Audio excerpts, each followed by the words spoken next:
अल्हम्दुलिल्लाह मुसलमानों के दूसरे खलीफा शहीद महराब इमामुल आदिलीन गैज़ुल मुनाफ़िक़ीन मुराद रसूल हज़रत सैयदना उमर बिन ख़त्ताब रज़ियल्लाहु ताला अन्हु की शान के लिए इतना ही काफ़ी है कि कई मर्तबा उनकी राय के मुताबिक कुरान पाक की आयतें नाजिल हुई और इनकी शान के लिए एक हदीस पाक भी काफ़ी है कि हुज़ूर पाक सल्लल्लाहु अलैहि वसल्लम ने फ़रमाया कि मेरे बाद अगर किसी को नबूवत मिलती तो वो उमर होते। सुबहान अल्लाह। आप सब बखूबी इस चीज़ से आगाह हैं कि हज़रत सैयदना उमर फ़ारूक़ आज़म रज़ियल्लाहु ताला अन्हु को अल्लाह तबारक व तआला ने बड़ी शान बड़ी अज़मत अता फ़रमाई थी। उन्हीं की सवानह ज़िंदगी के कुछ गोशे और उनके कुछ प्यारे प्यारे इरशादात मैं आपके सामने रखने की कोशिश करूँगा। आपके दौरे खिलाफत में इस्लाम इतनी तेज़ी से फैला और बढ़ा है कि बाज़ रिवायतों में ये है कि तकरीबन 23 लाख मुरब्बा मील तक इस्लामी हुकूमत पहुँच चुकी थी और एक रिवायत के मुताबिक 25 लाख मुरब्बा मील तक इस्लामी सल्तनत फैल चुकी थी। और आपका नाम सुनकर कैसर व किसरा के हुकूमत के लोग कांप जाया करते थे और आपकी करामत के डंके भी बहुत हैं। जिस तरह के एक बहुत ही मशहूर और मारूफ़ वाक़या आपकी सवाने का है कि हज़रत सैयदना उमर फ़ारूक़ आज़म के दौर खिलाफत में एक मरतबा जंग के लिए अपने जंग के सिपा सालार जिन्हें बनाकर भेजा था हज़रत सारिया रज़ियल्लाहु ताला अन्हु और हज़रत उमर फ़ारूक़ आज़म मदीना तैयबा में खुतबा इरशाद फरमा रहे हैं मिंबर रसूल पर बैठकर और नहावंद में वो जंग हो रही है। लेकिन जंग का मामला कुछ ऐसा होता है कि आप मदीना शरीफ में मिंबर रसूल पर बैठकर खुतबा देते हुए इरशाद फरमाते हैं या सारियतु अल जबल कि सारिया पहाड़ की तरफ जाओ। तो जब वो लश्कर फ़तह याब होकर मदीना पहुँचता है और मदीने के लोग उनसे जंग के हालात पूछते हैं तो वो कहते हैं कि जंग की हालात बहुत ख़राब हो चुकी थी, हम पर दुश्मन हावी होने ही वाले थे, लेकिन इत्तेफाक से हज़रत सैयदना उमर फ़ारूक़ आज़म की आवाज़ आई कि सारिया पहाड़ की तरफ जाओ। तो हम जब पहाड़ की तरफ गए तो हम फ़तहयाब होने के असबाब हमें नज़र आने लगे। ये आपकी ज़िंदा करामत है। और मज़ीद दरियाए नील जहाँ पर वहाँ का एक रस्म था कि हर साल एक कुंवारी लड़की को बलि के तौर पर वो लोग जब तक दरियाए नील पर नहीं डालते तो दरियाए नील जारी नहीं होता। जब आपको ये ख़बर पहुंची तो आपने उस दरियाए नील के नाम पर एक ख़त लिखा जिसका मफ़हूम उसमें हम्द व सलात के बाद आपने ये लिखा कि खुदा का बंदा अमीरुल मोमिनीन फ़ारूक जो है कि तुम्हारे नाम ये ख़त लिखता है कि अगर तुम खुदा के हुक्म से चलते हो तो चलो वरना ना ही चलो बेहतर है।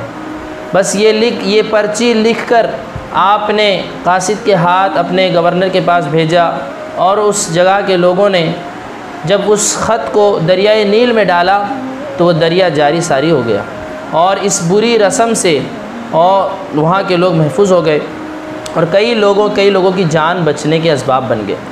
इसी तरह आपके कई करामतों में से एक करामत ये भी है कि आपने ज़मीन को हुक्म दिया जबकि एक बुढ़िया का तेल गिर गया था तो आपके हुक्म से ज़मीन ने उस तेल को लौटा दिया।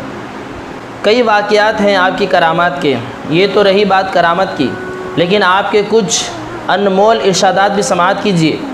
हज़रत सैयदना फ़ारूक़ आज़म रज़ियल्लाहु ताला अन्हु फरमाते हैं मुझे तीन बातें बहुत पसंद हैं। नंबर 1 नेकी का हुक्म देना, नंबर 2 बुराई से मना करना और नंबर 3 पुराने कपड़े पहनना। अंदाज़ा लगाइए हज़रत सैयदना उमर फ़ारूक़ आज़म की सल्तनत कहाँ से कहाँ तक फैली हुई है, लेकिन उसके बावजूद आपकी पसंदीदा चीज़ें देखिए।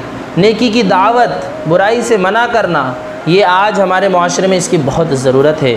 और पुराने कपड़े पहनना, हमारी ख्वाहिश तो बस बढ़ती ही चली जा रही है।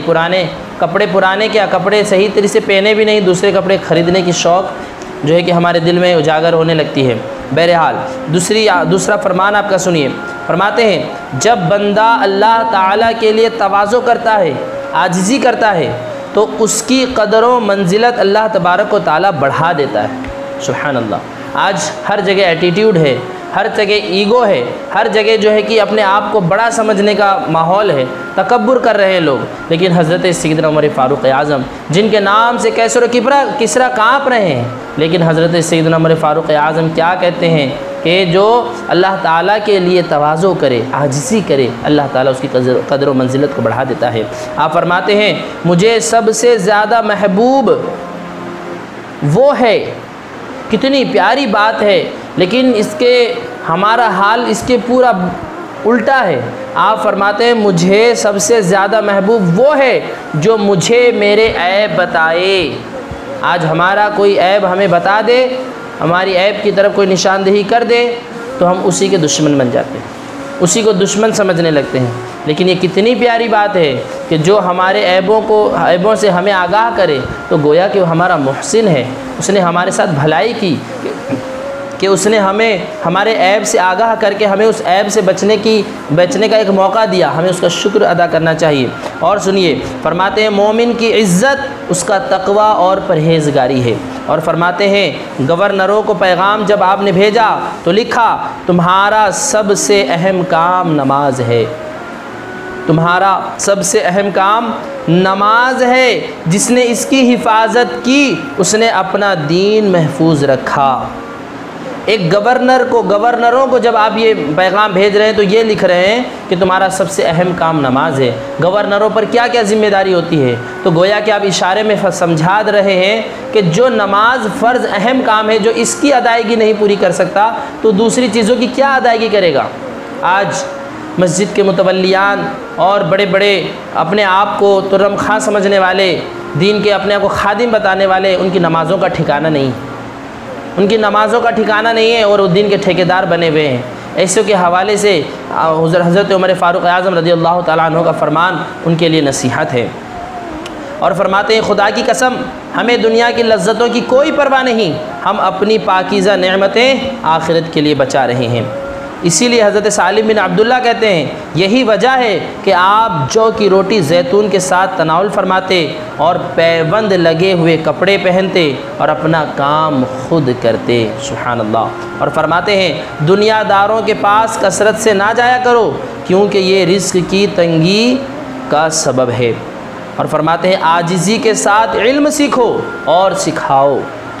आजिज़ी के साथ इल्म सीखो भी, शागिर्दों के लिए नसीहत और असातिज़ा के लिए नसीहत कि आजिज़ी के साथ इल्म सीखो और सिखाओ। और मुतकब्बिर आलिम ना बनो, तकब्बुर करने वाला आलिम ना बनो कि तुम्हारा इल्म जिहालत के साथ कायम नहीं रह सकता। फरमाते हैं जो शख्स हुकूमत हासिल करने की हिर्स यानी लालच रखता है वो उसमें कभी भी अदल नहीं कर सकता। और फरमाते हैं जो ज़्यादा हंसता है उसकी हैबत कम हो जाती है और जो ज़्यादा मिज़ाह करता है लोगों के नज़दीक हकीर हो जाता है।